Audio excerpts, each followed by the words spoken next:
শুভেচ্ছা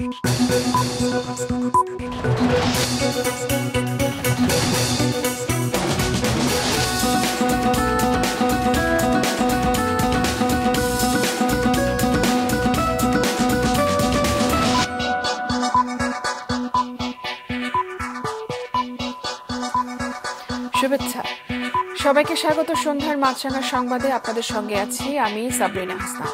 শুরুতেই guardian life insurance সংবাদ শিরোনাম। শিক্ষক কর্মকর্তা ও কর্মচারীদের কর্মবিরতিতে অচল হয়ে পড়েছে দেশের সব পাবলিক বিশ্ববিদ্যালয়। সর্বজনীন পেনশন স্কিমে অন্তর্ভুক্তি বাতিলের দাবিতে এই কর্মবিরতির প্রথম দিনে বন্ধ ছিল ৩৫টি পাবলিক বিশ্ববিদ্যালয়ের ক্লাস পরীক্ষা সহ প্রশাসনিক কার্যক্রম। দাবি আদায় না হওয়া পর্যন্ত কর্মসূচি চালিয়ে যাওয়ার ঘোষণা দিয়েছেন আন্দোলনকারীরা।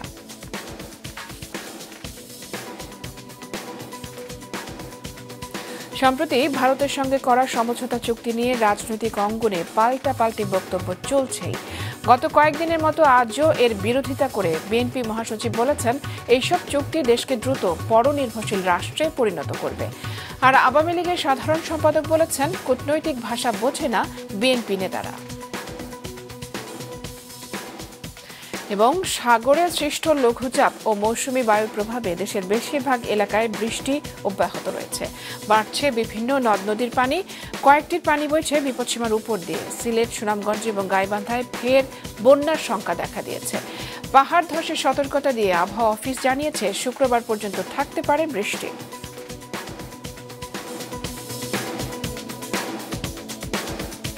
দর্শক শুনছিলেন শিরোনাম, এবারে বিস্তারিত। সর্বজনীন পেনশন স্কিম প্রত্যয়ে অন্তর্ভুক্তির প্রজ্ঞাপন বাতিলের দাবিতে অনির্দিষ্টকালের কর্মবিরতি শুরু করেছেন দেশের ৩৫টি পাবলিক বিশ্ববিদ্যালয়ে শিক্ষক কর্মকর্তা কর্মচারীরা। বিশ্ববিদ্যালয় শিক্ষক সমিতি ফেডারেশনের ডাকে আজও বন্ধ রয়েছে সব ধরনের প্রশাসনিক এবং শিক্ষা কার্যক্রম। সর্বজনীন পেনশন স্কিম প্রত্যয়ে অন্তর্ভুক্তির প্রজ্ঞাপন বাতিলের দাবিতে সকাল থেকেই অচল ঢাকা বিশ্ববিদ্যালয় ক্যাম্পাস। শুধু শিক্ষা বা প্রশাসনিক কার্যক্রমই নয়, ১০৩তম বিশ্ববিদ্যালয় দিবসের আয়োজনেও অংশ নেয়নি কোনো শিক্ষক কর্মকর্তা। বরং কলাভবনের মূল ফটকে অবস্থান কর্মসূচিতে অংশ নিয়ে শিক্ষকরা আবারও বলেন প্রত্যয় স্কিম শুধু বৈষম্যমূলক নয়, মানহানিকরও। হাজার হাজার নয়, লাখ লাখ টাকা কমে যাবে আমার যে সন্তানটি যখন ১ জুলাই যোগদান করবে একই বিভাগে। তাহলে একই রাষ্ট্র, একই প্রতিষ্ঠান, একই বিভাগ, একই পোস্ট, একই পদ, তাহলে দুটো আইন চলে কি করে? এই সর্বাত্মক কর্মবিরতিতে অংশ নেন বাংলাদেশ প্রকৌশল বিশ্ববিদ্যালয়ের শিক্ষকরাও। যারা পেনশন পাচ্ছে তারা তো পেনশন পাচ্ছেই, যারা পাচ্ছেন না তাদের জন্য এই সর্বজনীন পেনশন স্কিম ঘোষণা করা হয়েছিল। কিন্তু হঠাৎ করে এখন কেন আমাদের শিক্ষকদের এই স্কিমে অন্তর্ভুক্ত করা হলো সেটি আমাদের কাছে বোধগম্য নয়। ঢাকার বাইরের বিভিন্ন পাবলিক বিশ্ববিদ্যালয়ের আন্দোলনরত শিক্ষকরা বলেন এই স্কিম পুরনো ও নতুন শিক্ষকদের সুযোগ সুবিধায় বৈষম্য ও পারস্পরিক অনাস্থার জন্ম দেবে, যা নষ্ট করবে শিক্ষার পরিবেশ। আমাদের এই কর্মবিরতির কারণে যদি ছাত্রছাত্রীরা ক্ষতিগ্রস্তের শিকার হয় তাহলে অবশ্যই আমরা সেটি অতিরিক্ত ক্লাস নিয়ে এবং অন্য প্রতিবারই আমরা যেটি ব্যবস্থা করেছিলাম সেভাবে আমরা এই ছাত্রছাত্রীদের ক্ষতিটি আমরা পুষিয়ে দিব। আমরা আশা করেছিলাম যে সরকার উচ্চ মহল থেকে এই প্রত্যয় স্কিম সংক্রান্ত প্রজ্ঞাপন বাতিল হবে, আলোচনা করে বাতিল হবে এবং আমাদের সমস্যার সমাধান হবে। একই দাবিতে অর্ধদিবস কর্মবিরতি পালন করে কয়েকটি বিশ্ববিদ্যালয়ের কর্মচারী সমিতিও। সংহতি জানিয়ে আন্দোলনে অংশ নিয়েছে বাংলাদেশ আন্তঃবিশ্ববিদ্যালয় অফিসার্স ফেডারেশন সহ অন্যান্য বেশ কিছু সংগঠন। এইখানে যারা আসেন তারা তুলনামূলকভাবে অনেক বেশি মেধাবী এবং এই মেধাবী মানুষগুলো যদি এই পেনশনের সুযোগটি থেকে বঞ্চিত হয় তাহলে একটি সময় কিন্তু আর বিশ্ববিদ্যালয়ে চাকরি করতে আসবেন না। প্রত্যয় স্কিমের প্রজ্ঞাপন প্রত্যাহার, সুপার গ্রেডে বিশ্ববিদ্যালয় শিক্ষকদের অন্তর্ভুক্তি এবং শিক্ষকদের জন্য স্বতন্ত্র বেতন স্কেল প্রবর্তন, এই ৩ দাবি নিয়ে গতকাল থেকে সর্বাত্মক কর্মবিরতি পালন করছে পাবলিক বিশ্ববিদ্যালয়ের শিক্ষকরা। কাউসার সোহেলি, মাছরাঙা সংবাদ, ঢাকা। বৃষ্টি ও পাহাড়ি ঢলে ফের বেড়েছে সুনামগঞ্জের সুরমা, কুশিয়ারা এবং জাদুকাটা সহ সব নদ নদীর পানি। প্লাবিত হয়ে পড়ছে নিম্নাঞ্চলের বিভিন্ন এলাকা। আশঙ্কা দেখা দিয়েছে পাহাড় ধসেরও। Desk report. গেল ২৪ ঘন্টায় সুনামগঞ্জে সুরমার পানি বেড়ে ১৬ ঘর ও ছাতক পয়েন্টে বিপদসীমার উপর দিয়ে বইছে। জাদুকাটা নদীর পানিও রয়েছে বিপদসীমার উপর। এতে জেলায় ফের বন্যার আশঙ্কা দেখা দিয়েছে। প্রথম দফা বন্যার ক্ষতি কাটিয়ে ওঠার আগেই বন্যার আশঙ্কায় উদ্বিগ্ন এলাকাবাসী। গত কয়েকদিন আগে আমাদের সুনামগঞ্জে একটা বন্যা হয়েছে, কখন আরেকটা বন্যা হইতেছে। আমরা সুনামগঞ্জের মানুষ এখন কি করব? 48 ঘন্টা নদী বাড়ি থেকে বৃষ্টি হবে, সেক্ষেত্রে সুনামগঞ্জের নদী পানি আরো বাড়বে এবং বন্যা পরিস্থিতি অবনতি হবে।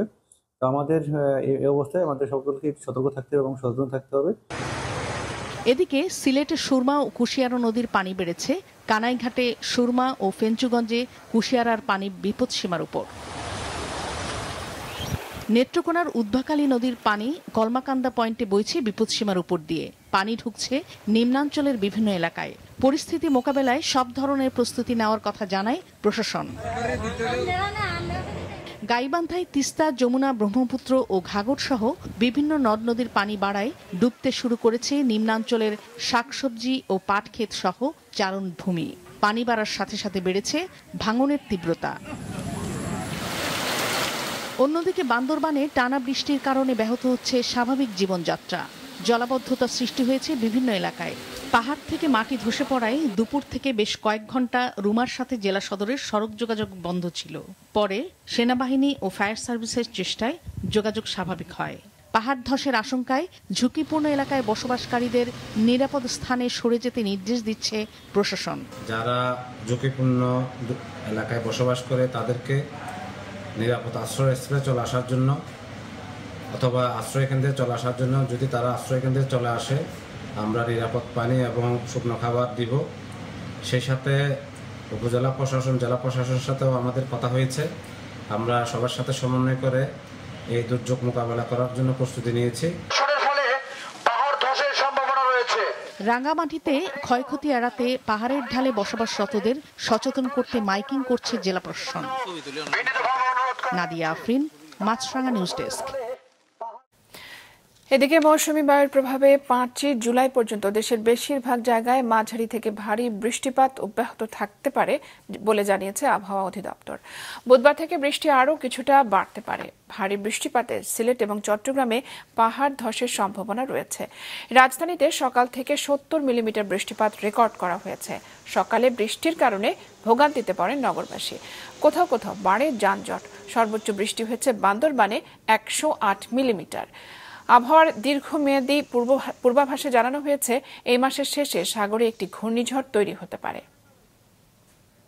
হেভি রেইনফল ওয়ার্নিং দেওয়া হয়েছে, আর আগামী ৫ দিন পর্যন্ত বৃষ্টিপাতটি কন্টিনিউ থাকতে পারে। তবে ২-৩ তারিখের দিকে আরেকটু বৃষ্টিপাতের প্রবণতা আরেকটু বৃদ্ধি পাওয়ার সম্ভাবনা রয়েছে। অতি ভারী বৃষ্টির জন্য চট্টগ্রাম, সিলেট ওইসব যে হিল এলাকাগুলোতে পাহাড় ধসের, ভূমিধসের সম্ভাবনা রয়েছে। দুর্নীতিবাজদের পক্ষে কোনো সহানুভূতি দেখাবে না সরকার বলে জানিয়েছেন মন্ত্রিপরিষদ সচিব মোহাম্মদ মাহবুব হোসেন। দুপুরে সচিবালয়ে মন্ত্রিসভা বৈঠক শেষে ব্রিফিংয়ে তিনি একথা বলেন। প্রধানমন্ত্রী বাজেট সঠিকভাবে বাস্তবায়নে সবাইকে মনোনিবেশ করার নির্দেশনা দিয়েছেন বলেও জানান তিনি। প্রধানমন্ত্রীর কার্যালয়ে সকালে মন্ত্রিসভা বৈঠক হয়। সভাপতিত্ব করেন প্রধানমন্ত্রী শেখ হাসিনা। বৈঠকে মন্ত্রণালয় ও বিভাগগুলোকে যত্ন এবং স্বচ্ছতার সঙ্গে পাশ হওয়া নতুন অর্থবছরের বাজেট বাস্তবায়নের নির্দেশ দেন প্রধানমন্ত্রী। বৈঠকে ১১০ বিলিয়ন মার্কিন ডলার রপ্তানির লক্ষ্যমাত্রা ধরে রপ্তানির নীতি অনুমোদন দেওয়া হয়। বৈঠক শেষে মন্ত্রিপরিষদ সচিব প্রধানমন্ত্রীর নির্দেশনা সহ এইসব তথ্য জানান। পরে সাংবাদিকদের প্রশ্নের জবাবে বিভিন্ন সেক্টরে নানা দুর্নীতি প্রসঙ্গেও কথা বলেন মন্ত্রিপরিষদ সচিব। আমি যখন প্রথম অভিযোগ আসে, আমার এখানে যে কথা আসছে, অন্তত প্রত্যেকটাই মানে আমরা তদন্ত করেছি এবং যাদের যাদের বিরুদ্ধে আমরা সত্যতার এলিমেন্ট খুঁজে পেয়েছি তাদের প্রত্যেকের বিরুদ্ধে ডিপার্টমেন্টাল প্রসিডিংস আছে। তদন্তে প্রমাণিত হয়েছে এবং সে বহাল তবিয়ত চাকরি করবে, এই ঘটনাটা একেবারে প্রশাসনে খুব বিরল একটা ঘটনা হতে পারে। প্রধানমন্ত্রীর ভারত সফরে সই হওয়া সমঝোতা স্মারক নিয়ে রাজনৈতিক মাঠ সরগরম হয়ে উঠেছে। বিএনপি অভিযোগ করেছে দেশকে পরনির্ভরশীল করে দেয়া হচ্ছে। আওয়ামী লীগ বলেছে বিএনপি অপপ্রচার চালাচ্ছে। প্রধানমন্ত্রী শেখ হাসিনার ভারত সফরে দুই দেশের মধ্যে 5টি নতুন সমঝোতা সই এবং নবায়ন করা হয় 3টি পুরনো সমঝোতা স্মারক। এছাড়া যৌথ ঘোষণা হয় 2টি রূপকল্পের। এই ইস্যুতে সরগরম হয়ে উঠেছে রাজনীতির মঞ্চ। সমঝোতা চুক্তি নিয়ে তীব্র সমালোচনা করেছে বিএনপি। দেশকে ভারতের উপর নির্ভরশীল করার জন্য সমঝোতা করা হয়েছে বলে অভিযোগ করেছেন বিএনপি মহাসচিব। সমঝোতা চুক্তি যেটা তারা স্বাক্ষর করেছে এর মধ্যে পরিষ্কার করে বলা আছে যে এই সমঝোতাগুলো হয়েছে, এই সমঝোতাগুলোর অর্থই হচ্ছে যে অতি অল্প সময়ের মধ্যে বাংলাদেশকে তারা নির্ভরশীল করে ফেলবে ভারতের কাছে, যেটা প্রমাণিত হয়ে গেছে। বিএনপির এই অভিযোগ প্রত্যাখ্যান করে আওয়ামী লীগের সাধারণ সম্পাদক বলেছেন, চুক্তি ও সমঝোতা স্মারক এক নয়। বিএনপি নেতারা কূটনৈতিক ভাষা বোঝে না। অবিশ্বাস, সন্দেহ থাকলে শত্রুতা বাড়ে, শত্রুতা বাড়লে বন্ধুত্ব থাকে না, বন্ধুত্ব না থাকলে ভারতের সাথে আমাদের যে অভিন্ন সমস্যাগুলো আছে, বন্ধুত্ব থাকলে আলাপ আলোচনা। এবারও আমাদের প্রধানমন্ত্রী ভারতে গিয়ে আলাপ আলোচনা করে। একই ইস্যুতে সংবাদ সম্মেলন করে তথ্য ও সম্প্রচার প্রতিমন্ত্রী বলেছেন, রেল ট্রানজিট দেশের নিরাপত্তার জন্য ঝুঁকিপূর্ণ নয়। আর্মস, অ্যামিউনিশন অ্যান্ড এক্সপ্লোসিভস এগুলো নেওয়া যাবে না, এই সমঝোতা স্মারকেই পরিষ্কারভাবে বলা আছে। তাহলে এটা কোথায় পেলেন তারা? কল্পিতভাবে একটা উস্কানিমূলক একটা পরিবেশ তৈরি করছেন যেখান থেকে আর্মস নিয়ে যাবে। সমঝোতা স্মারকে তো এটা নিষেধ করা আছে। ভারতের মধ্য দিয়েও এদেশের ট্রেন নেপাল ও ভুটান যাবে বলেও জানান প্রতিমন্ত্রী। নুরুন নাহার উইলি, মাছরাঙা সংবাদ, ঢাকা।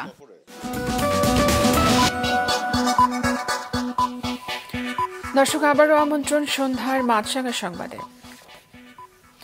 সাইবার জগতে জঙ্গিদের তৎপরতা থাকলেও দেশে জঙ্গি উত্থানের কোনো সুযোগ নেই বলে দাবি আইনশৃঙ্খলা বাহিনীর। সকালে হলি আর্টিজান হামলায় গুলশানে নিহতের স্মরণে তৈরি করা স্মৃতিস্তম্ভে শ্রদ্ধা নিবেদন শেষে একথা বলেন বিভিন্ন বাহিনীর কর্মকর্তারা। পুরনো ক্ষত সারিয়ে এখনো দাঁড়িয়ে গুলশানের হলি আর্টিজান রেস্টুরেন্টের সেই ভবনটি। 8 বছর আগে নজিরবিহীন ওই জঙ্গি হামলায় নৃশংসভাবে হত্যা করা হয় 17 বিদেশি সহ 22 জনকে। এদের মধ্যে ছিলেন 2 পুলিশ সদস্যও। নিহতদের স্মরণে শ্রদ্ধা জানাতে সকালে গুলশানের ৭৯ নম্বর রোডের সেই বাড়িতে আসেন স্বজন ও বিভিন্ন দেশের কূটনীতিকেরা। নিহত 2 পুলিশ সদস্যের স্মরণে গুলশানে দীপ্ত শপথ ভাস্কর্যে ফুল দিয়ে শ্রদ্ধা জানিয়ে র্যাব মহাপরিচালক বলেন, সামাজিক মাধ্যমে জঙ্গিরা এখনো তৎপর। আমরা শুধুমাত্র না, আপনার ফিজিক্যাল না, ভার্চুয়াল ওয়ার্ল্ডে আমাদের নজরদারি রয়েছে। সো আমি আপনাদের মাধ্যমে এই দেশের সাধারণ মানুষকে সবাইকে আমি আশ্বস্ত করতে চাই যে এই দেশে আর কখনই এই জঙ্গিবাদের উত্থান এবং মৌলবাদের উত্থান আর কখনই হবে না। জঙ্গিবাদ বৈশ্বিক সমস্যা উল্লেখ করে ডিএমপি কমিশনারের দাবি, অন্য দেশের চাইতে ভালো অবস্থানে আছে বাংলাদেশ। অনলাইনে উগ্রবাদী প্রচারের চ্যালেঞ্জ মোকাবেলায় পুলিশের সক্ষমতা রয়েছে বলেও জানান তিনি।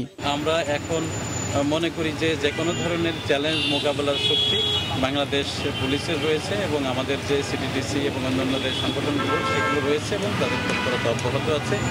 আশা করি আমরা আমাদের যে চলমান শান্তিপূর্ণ অবস্থা সেটি সংরক্ষণ করতে সক্ষম। হলি আর্টিজানে হামলা ও হত্যার মামলায় 7 জঙ্গির মৃত্যুদণ্ড হয়। উচ্চ আদালতে আপিলে তাদের আমৃত্যু কারাদণ্ড হয়। তবে পূর্ণ রায় প্রকাশ না হওয়ায় এর বিরুদ্ধে আপিল করতে পারছে না রাষ্ট্রপক্ষ। জাহেদ সেলিম, মাছরাঙা সংবাদ, ঢাকা। অনিয়ম দুর্নীতির অভিযোগে সাভারে কেন্দ্রীয় গো প্রজনন ও দুগ্ধ খামারে বিশেষ অভিযান চালিয়েছে দুর্নীতি দমন কমিশন। সেই সাথে সাভারের সাদিক অ্যাগ্রোর খামারে এনবিআর কর্মকর্তা মতিউর রহমানের ছেলের আলোচিত সেই ছাগলটির সন্ধান পায় দুদক। সাভার প্রতিনিধি হামিদুর রহমান হাসিবের পাঠানো তথ্য ছবি নিয়ে ডেস্ক রিপোর্ট। এই সেই আলোচিত ছাগল এনবিআরের কর্মকর্তা মতিউর রহমানের ছেলে, যেটি কিনতে গিয়ে বেরিয়ে আসে থলের বেড়াল। সেই ছাগল কাণ্ডে ফেঁসে যায় এনবিআর কর্মকর্তা মতিউর রহমানও। বিকালে সাভারের ভাকুরতায় সাদিক অ্যাগ্রোর খামারে অভিযান চালাতে গিয়ে সেই ছাগলটির সন্ধান পায় দুদক। এই একটি ছাগলের দাম গত ঈদুল আজহায় 15 লাখ টাকা হাঁকান সাদিক অ্যাগ্রোর মালিক ইমরান হোসেন। পরে মুশফিকুর রহমান ইফাত নামে এক তরুণ ওই ছাগলটি 12 লাখ টাকা কেনার চুক্তি করে বায়না করলে সামনে চলে আসে তার বাবা মতিউর রহমানের নাম, যিনি জাতীয় রাজস্ব বোর্ডের উচ্চপদস্থ একজন কর্মকর্তা। সঙ্গে বের হয়ে আসে তার নিজের ও স্ত্রী সন্তানদের নামে গড়া অবৈধ সম্পদের পাহাড়ের খবরও। সাভারের ভাকুরটায় সাদিক এগ্রোর খামারে অভিযান চলাকালে আলোচিত সেই ছাগল ছাড়াও নিষিদ্ধ ব্রাহ্মা জাতের গরু, বাছুর এবং প্রজনন প্রক্রিয়ার বিভিন্ন আলামত দেখতে পায় তারা। এদিকে আলোচিত সাদিক এগ্রোর স্বত্বাধিকারী মোহাম্মদ ইমরান হোসেনের সঙ্গে যোগসাজশ করে বিভিন্ন অনিয়ম দুর্নীতির অভিযোগে ঢাকার সাভারের কেন্দ্রীয় গো প্রজনন ও দুগ্ধ খামারে বিশেষ অভিযান চালায় দুদক। সকালে অভিযান চলাকালে বেশ কিছু গুরুত্বপূর্ণ নথিপত্র জব্দ করেছে বলে জানায় দুদক। ইউএসএ থেকে 18টি ব্রাহ্মা প্রজাতির গরু বাংলাদেশে আমদানি করে অবৈধভাবে। আমদানি করার পরে এগুলো কাস্টম কর্তৃক আটক করা হয়। এগুলো তারা হলো সাদেক এগ্রো রাখছে, আর অন্যান্য গরু জবাই করে হয়তো মাংস বিক্রি করছে। এইটা আমরা যাচাই করার জন্য আসছি। আর এই বিষয়টি দুদকের নজরে আসায় দুদকের প্রধান কার্যালয় থেকে 9 সদস্যের একটি এনফোর্সমেন্ট টিম গঠন করে কেন্দ্রীয় গো প্রজনন ও দুগ্ধ খামারে অভিযান শুরু করা হয়। মাছরাঙ্গা নিউজ ডেস্ক। নতুন পদ্ধতিতে অতিরিক্ত শুল্কায়নের অভিযোগ তুলে বেনাপোল স্থলবন্দরে 4 দিন ধরে পচনশীল পণ্য খালাস বন্ধ রেখেছে ব্যবসায়ীরা। আটকে আছে অর্ধশত ট্রাক বোঝাই পণ্য। যশোর প্রতিনিধি রাহুল রায়ের পাঠানো তথ্য ছবি নিয়ে ডেস্ক রিপোর্ট।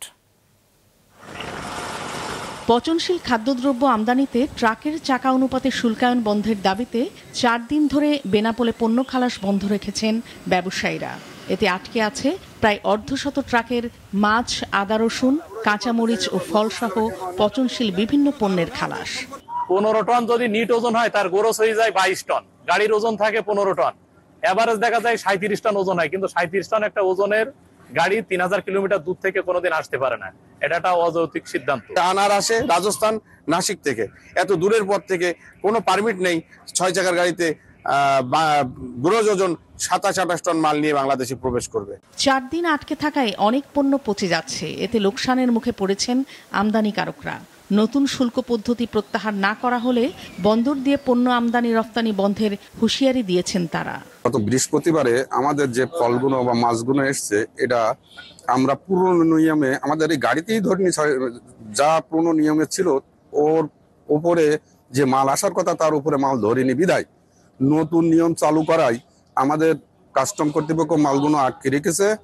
এবং 4 নম্বর অনুচ্ছেদ অনুসারে যে এগুলো ডিসি সাহেব উচ্চ পর্যায় মহলে পরীক্ষণ করে ছেড়ে দেবে, তাহলে মালটা চলে যেত। তাদের আইনই আছে, কিন্তু মালটা না ছাড়াই কারণে মালগুলো সব নষ্ট হয়ে পচে যাচ্ছে। পণ্য খালাস বন্ধ থাকায় এই 4 দিনে অন্তত 50 কোটি টাকা রাজস্ব হারিয়েছে সরকার। কাস্টমস হাউস জানিয়েছে নির্দেশের বাইরে যাওয়ার সুযোগ তাদের নেই। ফল বা মাছের যে গাড়িগুলো আসবে সেখানে যে চাকার কথা বলা আছে, কত চাকায় কত টন হবে, সেই অনুযায়ী এটি খালাস দেওয়ার নির্দেশনা, সেই নির্দেশনা বাস্তবায়ন করছি। এখানে আর কোনো ব্যত্যয় নেই এবং এই নির্দেশনার বাইরে আমাদের যাওয়ার সুযোগ নেই। আগে বন্দর দিয়ে আমদানির ক্ষেত্রে শুধু পণ্যের পরিমাপ ও সংখ্যার উপর ভিত্তি করে শুল্কায়ন হতো। সংশ্লিষ্টরা বলছেন চাকাভিত্তিক শুল্কায়ন হলে ট্রাকের ক্ষমতার চেয়ে অনেক বেশি পণ্য পরিবহনের প্রবণতা বাড়বে। এতে দুর্ঘটনা বৃদ্ধি ও রাস্তা নষ্টের ঝুঁকি তৈরি হবে। মাছরাঙ্গা নিউজ ডেস্ক। সন্ধ্যার সংবাদ শেষ করছি, তার আগে গার্ডিয়ান লাইফ ইন্স্যুরেন্স সংবাদ শিরোনামগুলো জানিয়ে দিচ্ছি আরও একবার। শিক্ষক, কর্মকর্তা, কর্মচারীদের কর্মবিরতিতে অচল দেশের সব পাবলিক বিশ্ববিদ্যালয়। সর্বজনীন পেনশন স্কিমে অন্তর্ভুক্তি বাতিলের দাবি। ভারতের সঙ্গে করা চুক্তি দেশকে পরনির্ভরশীল করবে, দাবি ফখরুলের। কূটনৈতিক ভাষা বোঝে না বিএনপির নেতারা, বললেন ওবায়দুল কাদের। এবং বৃষ্টিতে বাড়ছে বিভিন্ন নদ নদীর পানি। সিলেট, সুনামগঞ্জে ফের বন্যার শঙ্কা। পাহাড় ধসের সতর্কতা, শুক্রবার পর্যন্ত বৃষ্টি থাকার আভাস। এই ছিল সন্ধ্যার সংবাদে। ফেসবুকে আপডেট পেতে ভিজিট করুন মাছরাঙ্গা টেলিভিশনের পেজে। ইউটিউব চ্যানেলেও দেখতে পারেন আমাদের সংবাদ, প্রতিবেদন এবং অনুষ্ঠান। এতক্ষণ সঙ্গে থাকার জন্য ধন্যবাদ জানিয়ে আমি সাবরিনা হাসনাত শেষ করছি সন্ধ্যার মাছরাঙ্গা সংবাদ। এই দিন এইভাবে।